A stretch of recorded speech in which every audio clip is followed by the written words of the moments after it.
जैसे एक source of income पर इनकम टैक्स लगे ही ना। जैसे कि इस देश में एग्रीकल्चरल इनकम, खेती बाड़ी से जो कमाई होती है उस पर कोई इनकम टैक्स नहीं लगता।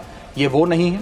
ये टैक्स डिडक्शन भी नहीं है। टैक्स डिडक्शन होता है कि फर्ज करिए आपने साल में 15 लाख रुपए कमाए, इनकम टैक्स डिडक्शन आपको 12 लाख रुपए की मिली, तो 15 घटा 12, 3 लाख पर आपको इनकम टैक्स देना पड़ेगा। ये टैक्स डिडक्शन भी नहीं है, ये टैक्स रिबेट है। यानी कि 12 लाख तक अगर आपने पैसा कमाया साल में तो आपको इनकम टैक्स नहीं देना, लेकिन जैसे ही 12 लाख से ज्यादा, फर्ज करिए आपने 12 लाख 1,000 रुपए कमाया, तो पूरे 12 लाख 1,000 पे आपके स्लैब अनुसार आपसे इनकम टैक्स वसूला जाएगा। और दूसरी चीज, कैपिटल गेन्स पे, यानी कि अगर आप अपने कोई मकान बेचते हैं, सोना बेचते हैं, इक्विटीज बेचते हैं, शेयर्स बेचते हैं, उस पर जो कैपिटल गेन पे, मुनाफे पे लगता है टैक्स, वो इस 12 लाख की सीमा में नहीं आएगा। उस पे आपको अतिरिक्त टैक्स देना पड़ेगा। मैं आपको बताना चाहता हूं और इस सदन में भविष्यवाणी करता हूं सर, कि इस टैक्स रियायत से इस देश की कंजम्पशन नहीं बढ़ने वाली।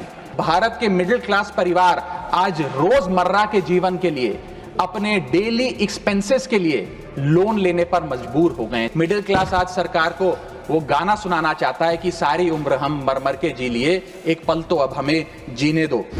सर, इस बजट को सरकार ने मिडिल क्लास का बजट कहकर बताया और कहा कि ये मिडिल क्लास की सारी समस्याओं का हल है इस बजट में। तो सबसे पहले सर मैं मिडिल क्लास की चर्चा करना चाहूँगा, उसके बाद अपने भाषण के अन्य भागों पे जाता जाऊँगा।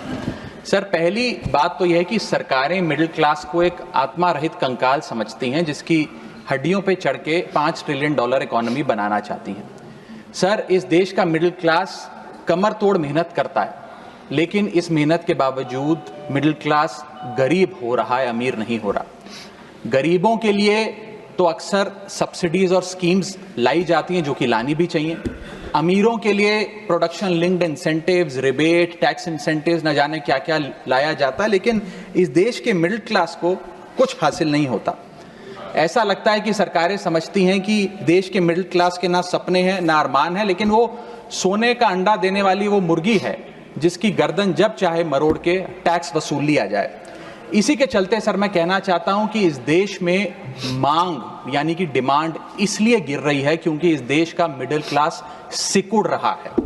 तमाम आंकड़े एफएमसीजी सेक्टर से लेके गाड़ी बेचने वाली कंपनियों की सेल्स के आप उठाकर देखेंगे तो वो आपको यही बताएंगे कि इस देश का मिडिल क्लास खर्च नहीं कर रहा, और खर्च इसलिए नहीं कर रहा क्योंकि उसकी जेब में आमदनी ही नहीं है।